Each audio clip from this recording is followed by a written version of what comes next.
जितना वेद की ऋचाओं में, श्रुतियों की ऋचाओं में तप होता है, उतना हमारे माताओं के पतियों के पाद पद्मों की सेवा करने से तप होता है। महाराज प्रमाण बताइए, आपको मैं बता रहा हूं, नोट कर लीजिए, बाद में देख लीजिएगा। महाभारत के वन पर्व की कथा है। जब वो ऋषि हैं, वो तप करने के लिए गए और लंबे समय तक तप किया, उनके शरीर से तेज निकलने लगा और एकदम से उठ पड़े, उन्हें तपा अहंकार हो गया। जो ही खड़े हुए, वैसे ही आकाश मार्ग से एक चिड़िया ने उनके सर पर बीट कर दिया और जो ही बीट किया, ऊपर देखे, उनके चेहरे में इतने आंखों में तेज था कि चिड़िया को देखते ही धड़ाम से चुचुचु करिया करके पृथ्वी पर गिर पड़ी और गोविंदाय नमो। उनको और अहंकार हो, निकल पड़े, एक गांव में गए। एकदम सच्ची घटना महाभारत की है। आप एक गांव में गए, एक माँ, एक पत्नी अपने पति के चरणों की सेवा की। अब हमारे यहाँ पहले बेल रही होगी, नहीं कुंडी रही होगी, दरवाजे खटखटाया, अरे भिक्षाम दे, भिक्षाम दे। 2-3 बार आवाज लगाई। पति अर्धनिद्रा में थे, सोने वाले ही थे। देवी को लगा, पत्नी को लगा, अगर मैं छोड़ के चली जाऊंगी जग जाएंगे, इनकी निद्रा भंग होगी, इसलिए 2-4 मिनट विलंब हो गया।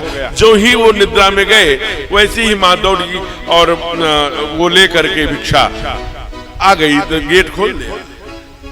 महाराज नाराज हो गए, पागल समझी हो, ऐसे भिक्षुक को ब्राह्मण समझी हो क्या, सन्यासी समझी हो क्या? तुम जानती नहीं मैं कैसा सन्यासी हूं, आपने विलंब कर दिया, मैं नहीं लूंगा भिक्षा, तेरे भिक्षा का मैं त्याग करता हूं। ले लीजिए गुरुदेव, नाराज नहीं होते, आपके चरणों में प्रणाम करती हूँ, मैं पति के चरणों की सेवा कर रही थी, गलती हो गई, क्षमा कर। नहीं, मैं नहीं लूंगा, तुम जानते नहीं, अगर ज्यादा करोगी श्राप दे दूंगी। कई बार विनती किया माँ ने, लेकिन ऋषि ने बार बार कहा मैं श्राप दे दूंगा। तब माँ ने कहा, वो देखी प्रतिपता नारी ने कहा, ए महाराज, मैं वो जंगल की चिड़िया नहीं हूं जिसे आपने देख लिया और मृत हो गई।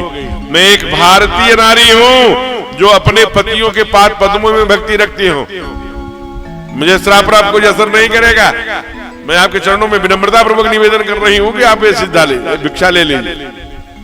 कांप गए ऋषि, कहा दो, धन्य हो तुम। मुझे बताओ कि तुमको कैसे पता? जंगल में तो मैं था, वो चिड़िया थी।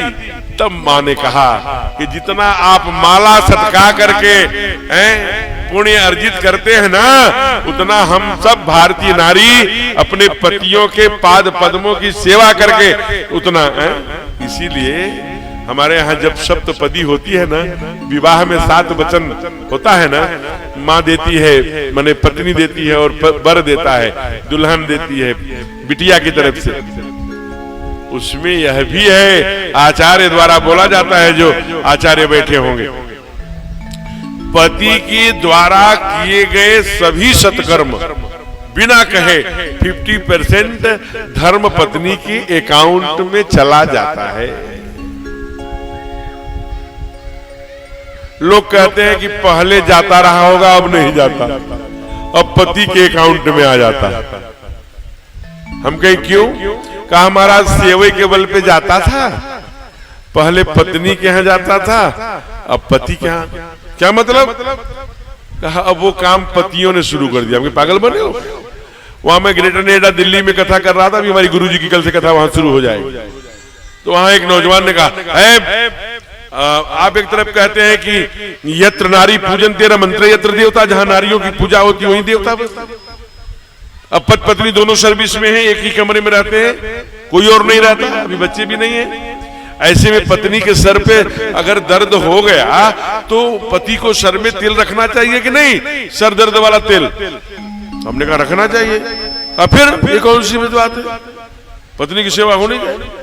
हम कहीं ठीक है, पत्नी के सर में दर्द हो जाए तो ये मनुष्यता है, संवेदनशीलता है, ये मानवता है, ये मनुष्यता है कि पत्नी के सर पर पति अकेले उसा है तो रखना चाहिए। थोड़ा ठीक से कर देगा तो उसका सिर दर्द कम हो जाएगा। लेकिन उसका डर नहीं है। डर किसका है? कि ठीक उसी टाइम 8 बजे रोज दर्द न करने लगे। इसका है कहा हो जी 8 बज गया, तिलवा लाओ न। तो ये वाला क्रम न शुरू हो, बाकी कोई बात नहीं। संवेदन एक दूसरे की सेवा नहीं करेगा, कैसे चलेगा?